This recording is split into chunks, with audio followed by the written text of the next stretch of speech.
الحمد لله رب العالمين والصلاة والسلام على أشرف الأنبياء والمرسلين نبينا محمد وعلى آله وأصحابه أجمعين. أعوذ بالله من الشيطان الرجيم. بسم الله الرحمن الرحيم. فلا أقسم بما تبصرون وما لا تبصرون إنه لقول رسول كريم وما هو بقول الشاعر قليلا ما تؤمنون ولا بقول كاهن قليلا ما تذكرون تنزيل من رب العالمین.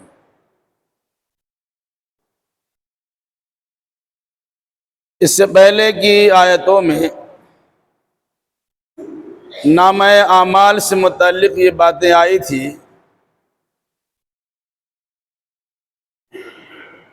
کہ جن کے نامہ اعمال ان کے دائیں ہاتھ میں دیا جائے گا،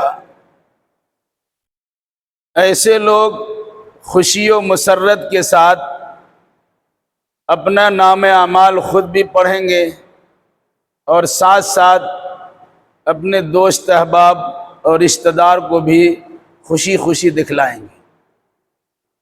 پھر ایسے لوگوں کو جنت میں ڈالا جائے گا جہاں ہر طرح کی آشائش اور آرام کی چیزیں ہوں.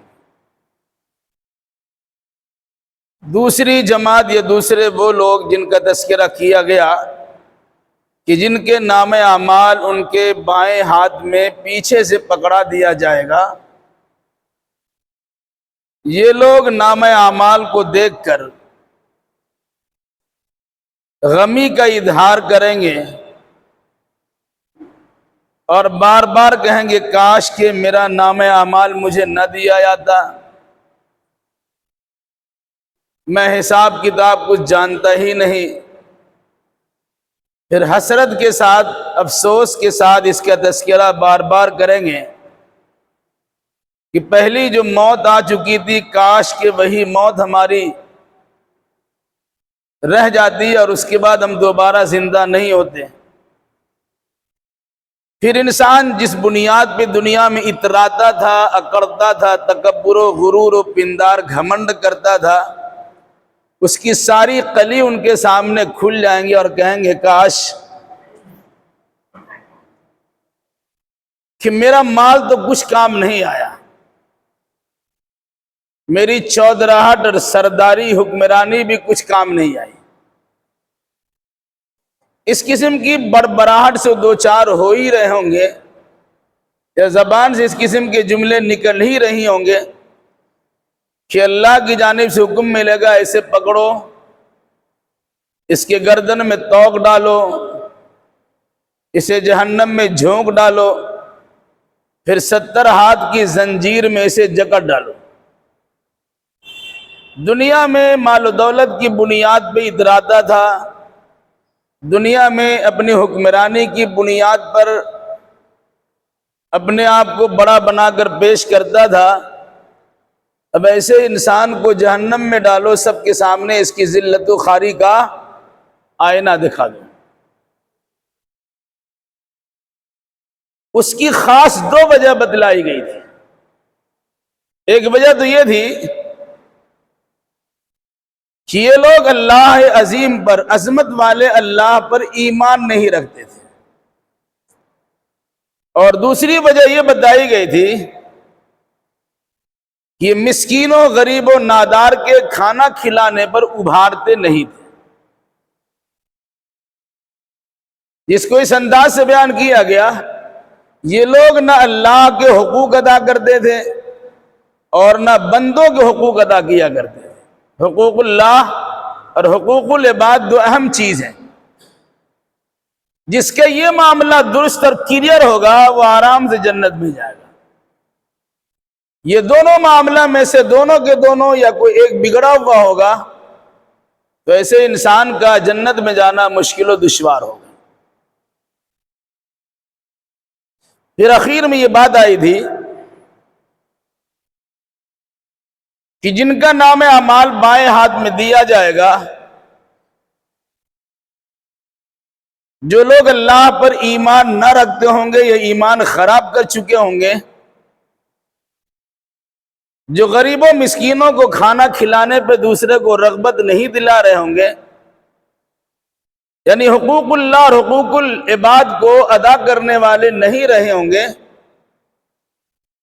تو کل میدان محشر میں ایسے لوگوں کو کوئی دوست دکھائی نہیں دے گا، یا دکھائی دے گا بھی تو کوئی دوست کسی دوست کا کچھ بھی کام نہیں آئے گا۔ قرآن کا یہ بس سرونم، نظر تو سامنے آئیں گے لیکن کام نہیں آ سکیں گے۔ پھر ان کا ٹھکانہ جہنم ہوگا، جہاں گندی چیزیں کھانے کو ملے گی، کچلہو اور پیپ وغیرہ پینے کو دیا جائے گا، کانٹے دار درخت کھانے کو ملے گے وغیرہ ذالک۔ اس کے بعد اللہ نے قسم کھا کر قرآن عظیم کی عظمت کو بیان کیا ہے اور رسول کریم کے رفعت و شان کا تذکرہ کیا گیا۔ فلا اقسم بما تبصرون، نہیں بلکہ میں قسم کھاتا ہوں اس چیز کی جنہیں تم دیکھ رہے ہو، وما لا تبصرون، اور اس چیز کی جسے تم دیکھ نہیں رہے ہو۔ نہیں کہہ کر کفار و مشرکین کا جو عقیدہ اور نظریہ قیامت سے متعلق ہے، کہا تمہارا یہ نظریہ صحیح نہیں ہے۔ یا قرآن کے بارے میں جو تم کہتے ہو کہ نعوذ باللہ، ہزار بار نعوذ باللہ، محمد الرسول اللہ صلی اللہ علیہ وسلم نے قرآن کو گھڑ لیا ہے، اپنے طرف سے بنا لیا ہے، یہ تمہارا کہنا صحیح نہیں ہے۔ یہ اللہ کے نبی صلی اللہ علیہ وسلم کے بارے میں جو مختلف قسم کی آراء اور رائے قائم کرتے ہو کہ جادوگر ہے، یہ شاعر ہے، یہ ساحر ہے، یہ کاہن ہے، یہ جوتش وغیرہ ذالک، اس قسم کے خیالات تمہارے درست نہیں ہیں۔ درست بات کیا ہے؟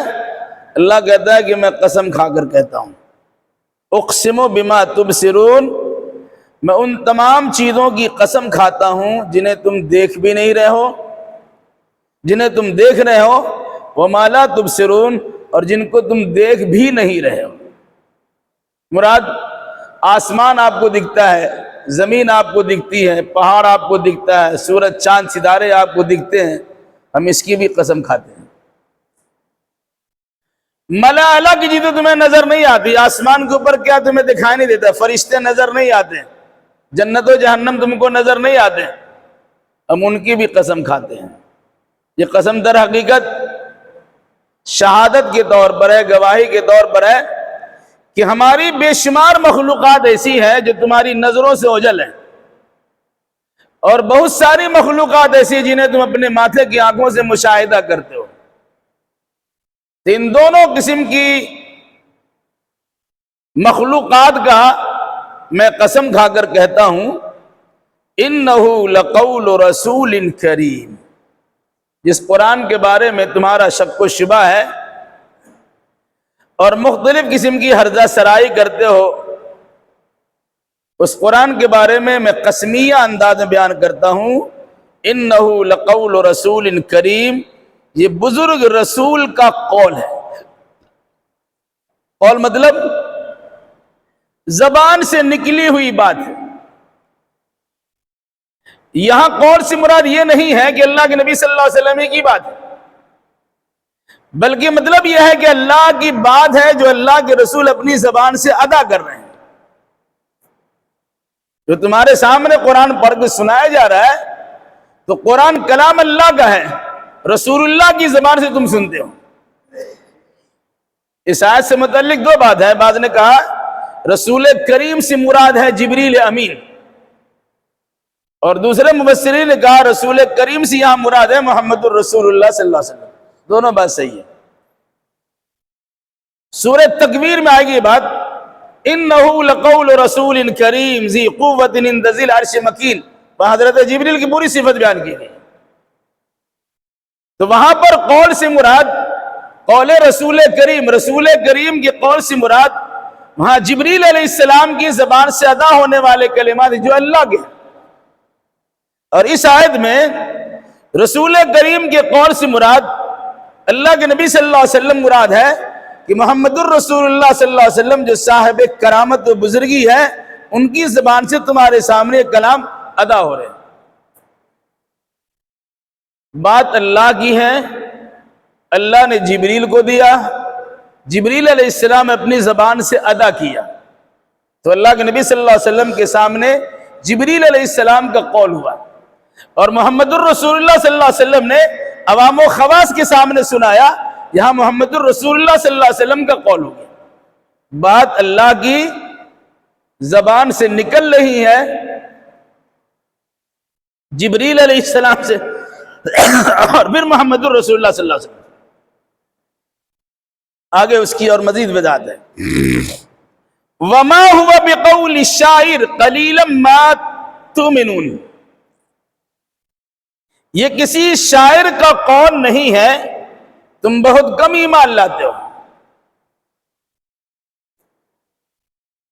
لوگوں نے جبریل کو تو دیکھا نہیں ہے، لوگوں نے جبریل کو شاعر کہا نہیں ہے، اس کا مطلب ہے کہ محمد الرسول اللہ صلی اللہ علیہ وسلم کے زبان سے نکلنے کا تذکرہ ہے، تو یہاں رسول کریم سے مراد محمد الرسول اللہ صلی اللہ علیہ وسلم۔ رہا معاملہ شاعر کا قول نہیں ہے، ایسا کیوں کہا گیا؟ شاعر اور رسول میں زمین و آسمان بلکہ اس سے بھی زیادہ فرق ہے۔ شاعر بہکی بہکی باتیں کرتا ہے، ہر وادی میں وہ گھومتا پھرتا ہے، مختلف قسم کے خیالات کو جمع کر کے کسی کی تعریف میں، کسی کے مذمت میں آسمان و زمین کے قلابے ملا دیتا ہے۔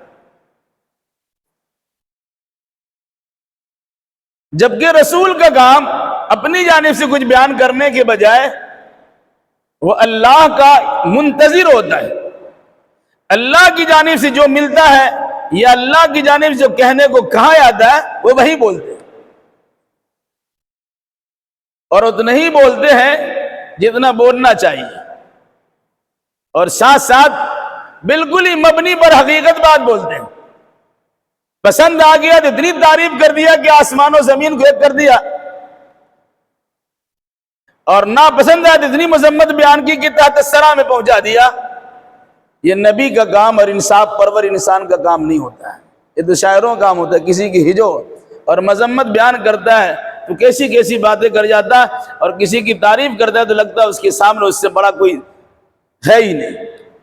فرمایا وَمَا هُوَ بِقَوْلِ الشَّاعِرِ، یہ قرآن کسی شاعر کا قول نہیں، کسی شاعر کی بات نہیں ہے کہ جس میں حقیقت نہ ہو، صرف ملمہ سازی ہو۔ قلیلا ما تؤمنون، تم بہت کم ہی ایمان لاتے ہو۔ مفسرین نے لکھا کم ایمان سے مراد تم ایمان ہی نہیں لاتے ہو، یعنی اتنی حقیقت پر مبنی گفتگو سن لینے کے بعد بھی تم ماننے کے لیے تیار نہیں ہو۔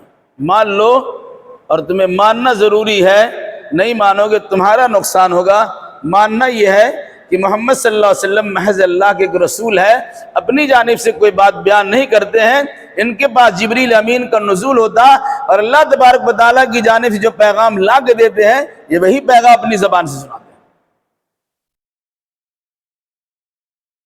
وَلَا بِقَوْلِ كَاهِنٍ قَلِيلًا مَا تَذَكَّرُونَ، اور سنو، یہ کسی کاہن کا قول نہیں ہے،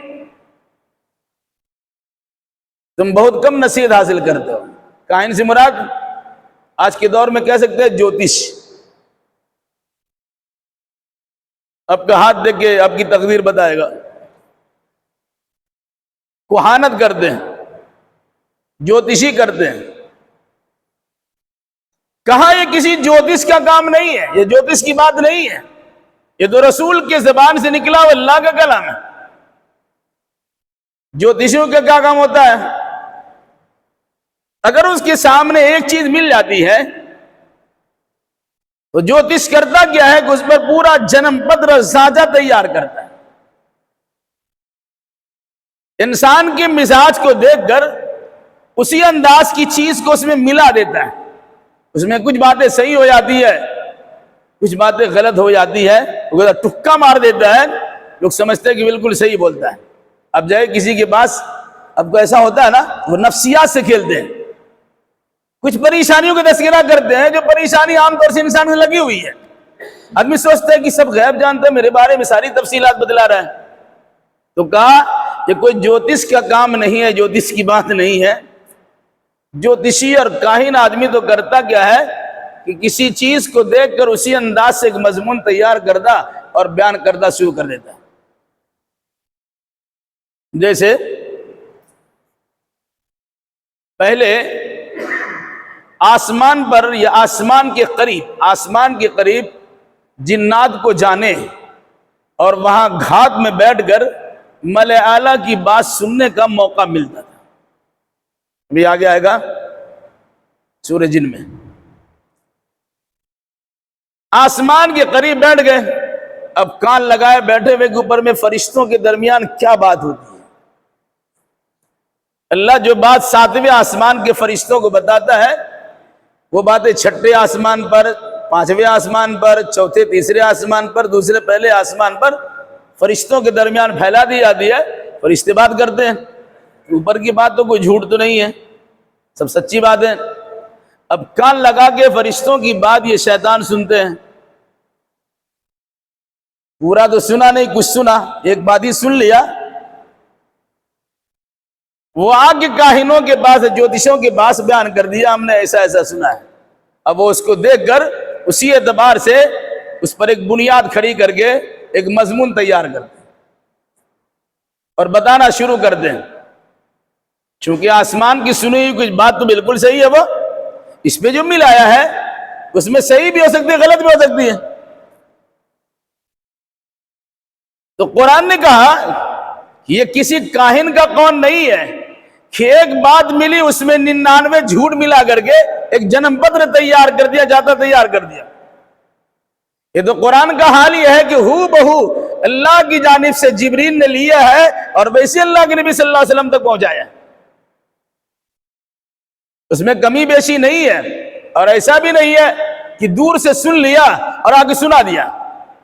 نہیں، باضابطہ جبریل امین کو لوح محفوظ سے نقل کر کے یہ پورا قرآن دیا گیا، اسے آسمان دنیا پہ رکھا گیا. پھر آسمان دنیا سے 23 سال کی مدت میں اللہ کے نبی صلی اللہ علیہ وسلم تک جبریل امین نے اسی طرح پہنچایا جس طرح اللہ تبارک و تعالیٰ نے پہنچانے کا حکم دیا. تو جبریل کا معاملہ ہے اللہ سے پوچھ کر، اللہ سے لے کر، اللہ کا قریبی بن کر لا کے اللہ کے نبی کو دیا ہے. اور کاہنوں کام کیا ہے، یہ شیطان کی اچک لینے والی بات میں سے کچھ باتیں سے مل جاتی ہے، وہ اس پر ڈھانچہ تیار کر کے لوگوں کے سامنے باتیں بیان کرتا ہے. بتائیے رسول میں اور کاہن میں کتنا فرق ہے. آپ کو کاہنوں کی بات پر یقین ہے لیکن رسول کی بات پر یقین نہیں ہے، یہ تعجب کی بات ہے. اس لیے فرمایا وَلَا بِقَوْلِ كَاهِنٍ، یہ کسی کاہن کی بات نہیں ہے، یہ کسی کاہن کا قول نہیں ہے. قَلِيلًا مَا تَذَكَّرُونَ، تم بہت کم نصیحت حاصل کرتے ہو. مفسر لکھا یہ تم مانتے ہی نہیں ہے. اتنا اچھے انداز میں سمجھانے کے باوجود بھی تم ماننے کے لیے تیار نہیں ہو.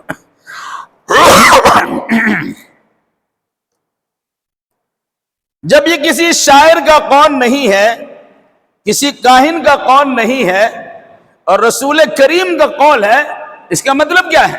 قرآن نے کہا تنزیل من رب العالمین، یہ رب العالمین کی جانب سے نازل کردہ قول ہے.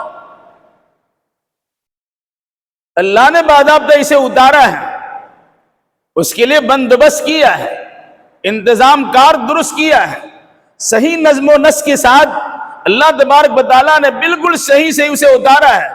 بالحق انزلناہ بالحق نزل، ہم نے بالکل مبنی پر حقیقت اسے نازل کیا ہے اور حقیقت پر مشتمل یہ نازل ہو بھی چکا ہے.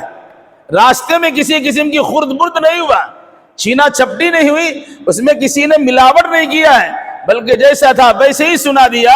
کیونکہ تنزیل من رب العالمین، یہ رب العالمین کی جانب سے نازل کردہ قول ہے، یہ نازل کردہ کتاب ہے.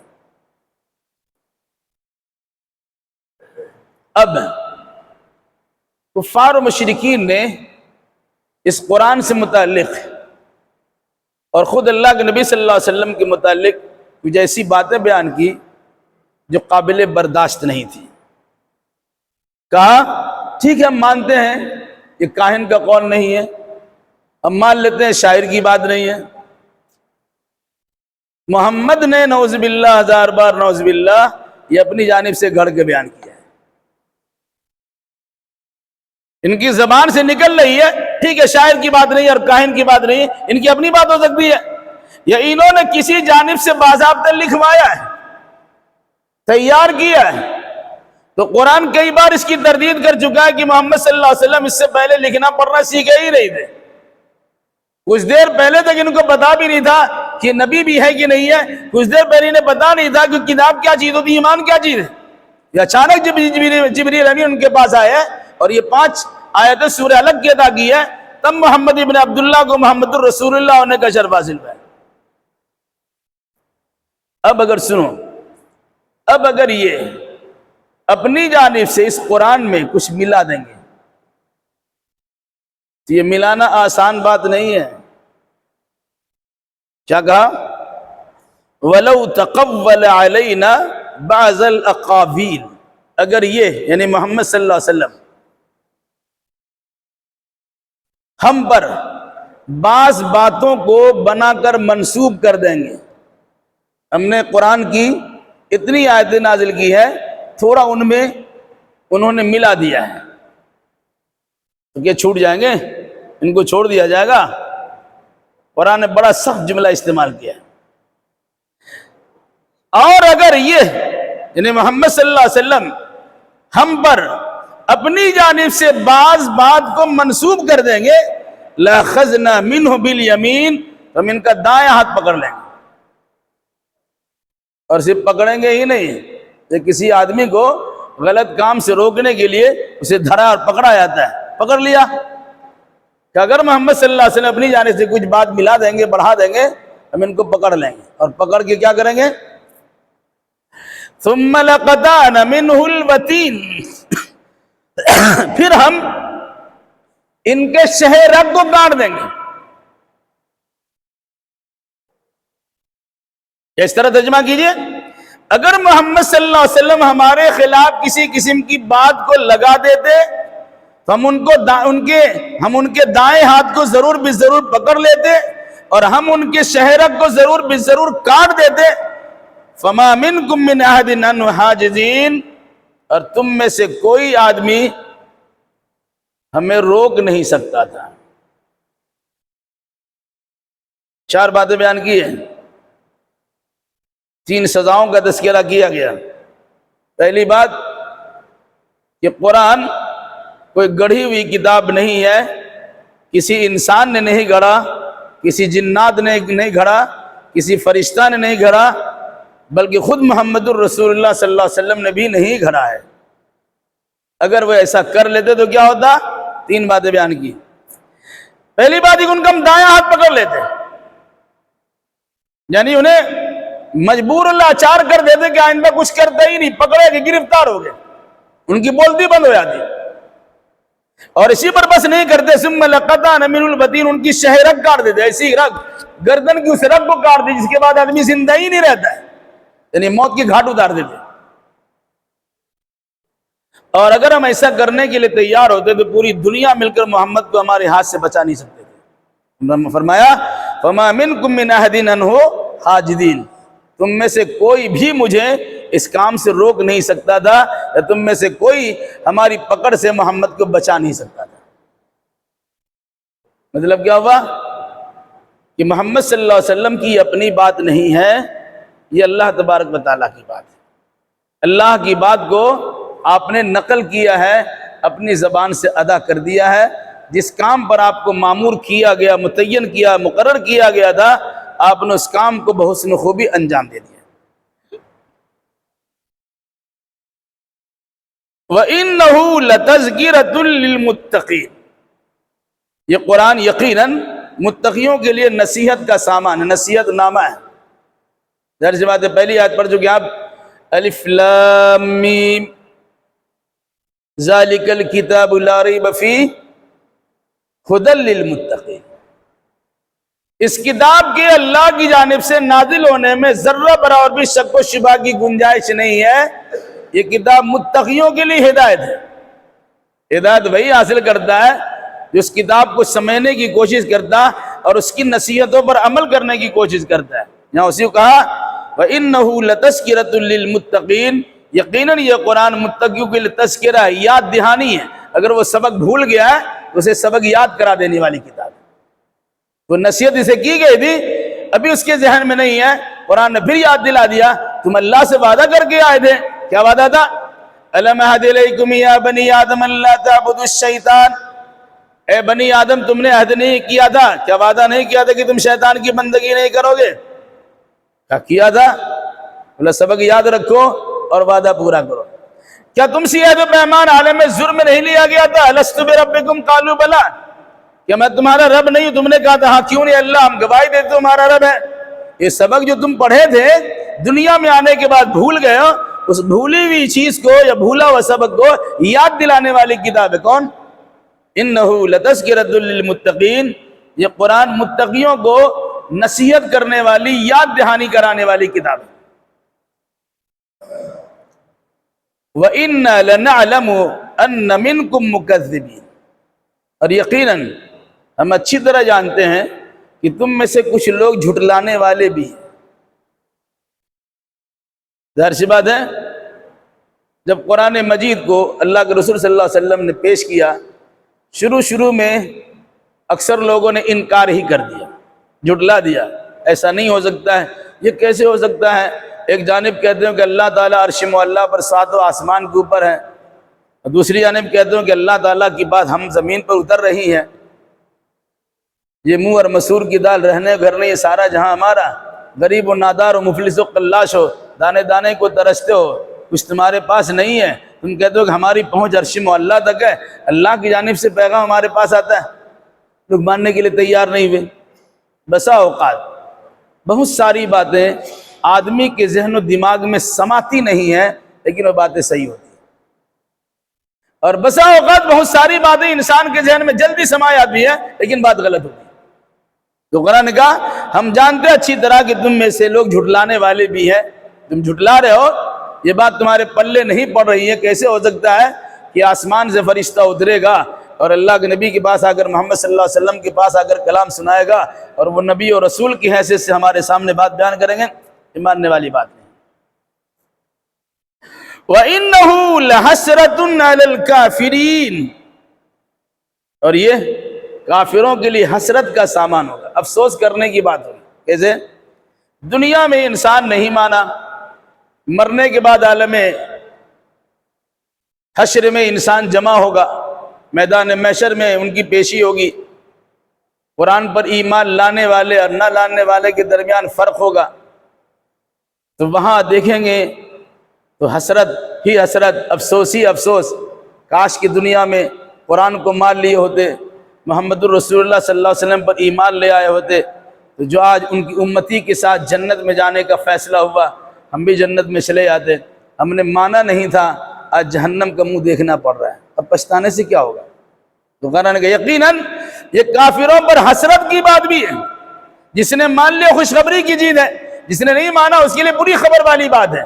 مان لینے والا جنت میں جا رہا ہے، نہ ماننے والا شرمندگی اور ندامت سے دوچار ہو کر افسوس کرتے ہوئے افسردگی کے ساتھ جہنم میں جا رہا ہوگا۔ تو یہ حسرت ہی حسرت ہے اور افسوس ہی افسوس کی بات ہے۔ وَإِنَّهُ لَحَقُّ الْيَقِينِ، اور یقیناً یہ بالکل ہی یقینی حق ہے۔ کسی حق کے بارے میں بسا اوقات کسی کو شک ہو جاتا ہے، لیکن قرآن کے بارے میں کہا اس میں شک و شبہ کی تو گنجائش ہی نہیں ہے، لا ریب فیہ، اس میں شک و شبہ گنجائش نہیں ہے، لحق الیقین، یقینی حق ہے۔ دنیا ادھر سے ادھر ہو سکتی ہے لیکن قرآن کی سچائی ختم نہیں ہو سکتی۔ تو فرمایا جب قرآن مبنی بر حقیقت کتاب ہے، اور اے نبی محمد صلی اللہ علیہ وسلم، آپ کو اللہ تبارک و تعالی نے اس کتاب کے ذریعے سے رسول کریم بنایا ہے، بلکہ اس کتاب کے ذریعے سے اللہ نے سب سے اعلیٰ و عرفہ مقام آپ کو عطا کر دیا ہے۔ آپ امام الانبیاء بھی ہیں، خاتم النبیین بھی ہیں، آپ کے بعد کوئی نیا نبی نہیں آ سکتا ہے، سارے نبیوں کی امامت کا شرف آپ کو حاصل کرا دیا گیا، اتنا بڑا مقام آپ کو ملا ہے، تو آپ دنیا داروں کی طرف جھانکیے مت۔ کون انسان آپ کی تعظیم و تکریم کرتا کون نہیں کرتا اس میں مت پڑیے، یہ آپ کی بے عزتی کرنے والے خود بے عزت ہو جائیں گے، آپ کی مخالفت کرنے والے خود عذاب سے دوچار ہو جائیں گے۔ اب وہ کرنا کیا ہے؟ فَسَبِّحْ بِاسْمِ رَبِّكَ الْعَظِيمِ، اپنے رب عظیم کے نام کی تسبیح کیجیے۔ عظمت والا، بزرگی والا اللہ، وہ آپ کا رب ہے، وہ عرش عظیم کا مالک ہے، ساری کائنات کا خالق ہے، وہ رب العالمین ہے، اس نے آپ کو اپنا نمائندہ بندہ بنایا ہے، اور اس نے ہی آپ کو اپنا رسول بنایا ہے۔ دنیا مانے نہ مانے، جس اللہ نے آپ کو رسول بنایا ہے وہ تو آپ کو رسول مان رہا ہے۔ اب دنیا کی کلفتیں آپ کے سامنے ہیں، دنیا والوں کی زبان سے نکلے ہوئے دل خراش جملے بھی آپ کے سامنے ہیں، ایسی باتیں اور ایسی حرکتیں آپ کے سامنے ہیں جس سے دل آپ کا چھلنی ہو جائے، لیکن آپ کو ان پر توجہ دینے کے بجائے اس اللہ سے لو لگائیے جو عظمت والا اللہ ہے، بزرگی والا اللہ ہے، جو ساری کائنات کا رب اور پروردگار ہے۔ اب اس کے نام کا مالا تو جپیے، اس کی تسبیح و تحلیل تو بیان کیجیے۔ اس طرح کی جب آیتیں آتی تو اللہ کے نبی پڑھتے تھے سبحان ربی العظیم۔ اب رکوع میں پڑھتے ہیں نا سبحان ربی العظیم، جب کیا ہے؟ میں اپنے رب عظیم کی تسبیح بیان کرتا ہوں۔ اور بخاری شریف کی اگر اخیر حدیث آپ یاد رکھ لیں، دو کلمے ایسے ہیں جو زبان پہ بڑے ہلکے ہیں، اللہ کو بڑے پیارے ہیں، اور کل میدان محشر میں ترازو میں بڑے وزنی ہوں گے۔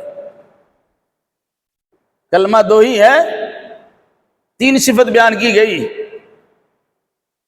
زبان پہ ہلکا، ادا کرنا بولنا بڑا آسان، اللہ کو بڑا پسندیدہ، اور میزان عمل میں ترازو میں قیامت کے دن ترازو میں وزنی ہو جائیں گے۔ سبحان اللہ و بحمدہ سبحان اللہ العظیم، اللہ کی تعریف کے ساتھ تسبیح بیان کرتے ہیں، عظمت والے اللہ کی تنزیہ اور تسبیح بیان کرتے ہیں، پاکی اور بزرگی بیان کرتے ہیں۔ تو قرآن کریم کی اس سورہ کی اخیر آیت میں اللہ کے نبی صلی اللہ علیہ وسلم سے کہا گیا آپ لوگوں کی خیر خواہی کر رہے ہیں، انہیں ان کے کمر کو پکڑ پکڑ کر کے جہنم سے کھینچ کر جنت کی طرف لے جانا چاہتے ہیں، ان کو آپ بھولا و سبق یاد کرا رہے ہیں، آپ انہیں اللہ سے قریب کر کے اللہ کا مقرب بندہ بنانا چاہ رہے ہیں۔ لیکن حال یہ ہے کہ جتنی چاہت کے ساتھ گم گشتہ راہ انسان کو ہدایت کے راستے پہ لگانا چاہتے ہیں، اتنی شدت کے ساتھ یہ آپ کی مخالفت کرتے ہیں، آپ اس پر کسی قسم کا اجرت کا مطالبہ بھی نہیں کرتے، اس کے باوجود اتنی زبردست مخالفت کرتے ہیں۔ اب ان مخالفتوں کے طوفان میں کھڑے رہیے، لیکن اللہ تبارک و تعالیٰ سے لو لگائے رہیے۔ جب اللہ آپ کا حامی و مددگار ہوگا، پوری ملت آپ کو نقصان نہیں پہنچا سکتی، پوری قوم آپ کو برباد نہیں کر سکتی۔ اگر آج کے دور میں بھی کوئی انسان مخالفتوں کے طوفان میں گھرا ہوا ہو اور اللہ تبارک و تعالیٰ پہ بھروسہ کر لے، من کان للہ کان اللہ لہ، جو اللہ کا ہو جاتا ہے اللہ اس کا ہو جاتا ہے۔ فانوس بن کے جس کی حفاظت ہوا کرے، وہ شمع کیا بجھے جسے روشن خدا کرے۔ تو اللہ تبارک و تعالیٰ پر ایمان و یقین رکھیے، دنیا کی مخالفتوں پر توجہ ہی مت، اس کی پرواہ نہ کیجیے۔ یقین اللہ تعالیٰ اس قرآن کے ذریعے سے صحابہ کرام جیسی جماعت کو بلندی عطا کر چکا ہے، قیامت تک کے افراد کو قرآن مقدس کی تعلیمات پر عمل کرنے کے نتیجے میں رفعت و بلندی عطا ضرور فرمائے گا۔